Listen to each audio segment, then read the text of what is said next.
बहुत अच्छा प्रश्न आपने किया है।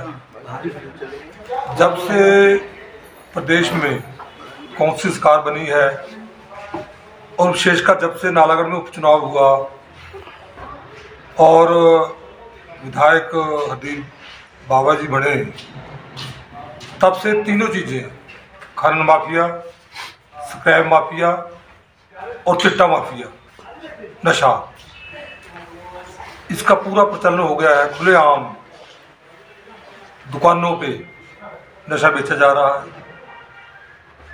और कानून व्यवस्था जो पुलिस या प्रशासन जो रोकना चाहिए, मुझे लगता है वो पूरा अंडर प्रेशर है वर्तमान विधायक की कार्यप्रणाली की वजह से।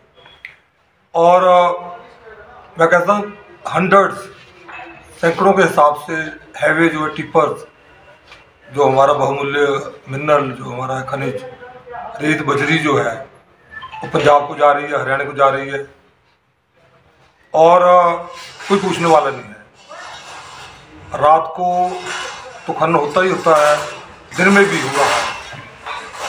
और बड़ा, आप अगर नालागढ़ की आप आरसी देखेंगे जो सर्टिफिकेट होता है, तो पिछले 3-4 महीने में मुझे लगता है कम से कम ज़्यादा नहीं तो 40-50 हैवे, जेसीबी, पोकलेंस ऐसे ला रहे हैं लोग, क्योंकि सरकार के जो डेवलपमेंट काम वो तो बंद है, उसमें ये जो अपनी मशीनरी आ रही है उसमें तो इसकी आवश्यकता नहीं हुई, काम ही बंद कर दिया सरकार ने विकास के। तो सारा जो ये ला रहे हैं लोग, इसी काम के लिए ला रहे हैं। तो मुझे तो पूरी आशंका है कि आने वाले समय में पूरा नालागढ़ बर्बाद हो जाएगा, युवा बर्बाद हो रहा है, फैक्ट्री वाले जो है दुखी है, उन्हीं के विधायक के बंदे ही आपस में लड़ते हैं। दो ग्रुप, वो चाहते हैं, एक कहता मैं खा जाऊँ, दूसरा कहता मैं खा जाऊँ, तो आपस में लड़ रहे हैं। हमारे भाजपा को मतलब नहीं है उससे, हमारे लोग तो सही काम करते हैं अपना ईमानदारी का, और उन लोगों में होड़ लगी है, एक से बढ़कर दूसरा लोग इस चक्कर में फैक्ट्रियों वाले मालिक जो है वो परेशान है। और जिनका पहले काम था नेचुरली वो आपस में उनको भी तकलीफ होगी जब आपस में लड़ाई झगड़े हो रहे, कानून व्यवस्था बिल्कुल शर्मा गई है। और बहुत मुझे तो पता नहीं कितने केस, कितने FIR हो गई होंगी पिछले 2-3 महीने में। तो इसका पूरा निकालें, पूरे पिछले 5 साल का निकालें और अब का निकालें 4 महीने का, तो आपको अपने आप रेशो पता लग जाए क्या कहाँ जा रहा है नालागढ़। विकास जो हमने जयराम ठाकुर जी के नेतृत्व में भाजपा की सरकार थी, तो हम लगभग 600 करोड़ के विकास कार्य स्वीकृत करवाए थे। उसमें कुछ जमीन पे आए, कुछ होने थे, तो वो बड़े धीमी गति से चले गए क्योंकि विकास की तरफ विधायक का ध्यान नहीं है। पिछले दिनों डिप्टी CM और CM आए, तो वो जितने भी शिलान्यास और उद्घाटन उन्होंने किए 100% वो मेरे द्वारा स्वीकृत करवाए गए हैं। जिसका शिलान्यास किया और जिसका उन्होंने उद्घाटन किया, वो मेरे विधायक रहते हुए ही कार्य पूर्ण हो गए थे। तो ये तो औपचारिकता मात्र थी। चलो, ये तो होता है, जिसकी सरकार होती है उद्घाटन वही करते हैं, इसमें मुझे कोई ऑब्जेक्शन नहीं है।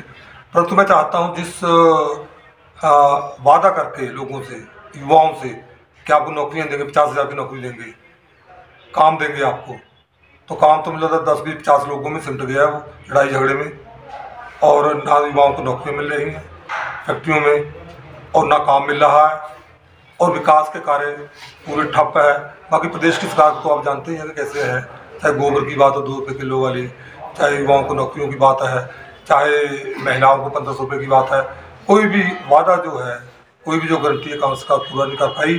प्रदेश सरकार का तो फ्लॉप है ही है, पर नालागढ़ में जो विधायक की कार्यप्रणाली है उससे भी ज़्यादा फ्लॉप हो गई है। तो लोग सब अब जान गए, अब लोग कहते हैं हमने गलती कर दी है, पर गलती जो कर दी वो तो कर दी है। अब विधायक को चाहिए कि कम से कम लोगों को, नालागढ़ के लोगों में तरस खाए और विकास करवाए, लोगों को लड़ाई झगड़े से बचाए, ना कि एक जो काम होता है उसमें 10 लोगों को भेज देते। लोग हमारे ही हैं, नालागढ़ कंस्टिट्यूंसी के हैं, बेशक वो हमारे साथ नहीं चले, इसका मतलब ये नहीं है कि हम चाहते हैं कि वो आपसे लड़े, क्योंकि बाजू फ्रैक्चर हो गए, रॉड फट गई, ऐसे वैसे ऑपरेशन हो रहे हैं, रोज ऐसे लड़ाई झगड़ा हो रहा है स्क्रैप के लिए। तो मैं चाहता हूँ कि मैं विधायक को एक चेतावनी देना चाहता हूँ, या एडवाइस कह लो, उनको सलाह देना चाहता हूँ कि वो जिसके लिए लोगों ने बनाया उसको सब ध्यान दें क्योंकि अदरवाइज नालागढ़ की जनता जो है वो फिर अपने ढंग से अगर सड़कों पर उतर आई तो उनके लिए मुश्किल हो जाएगा नालागढ़ में काम करना। धन्यवाद।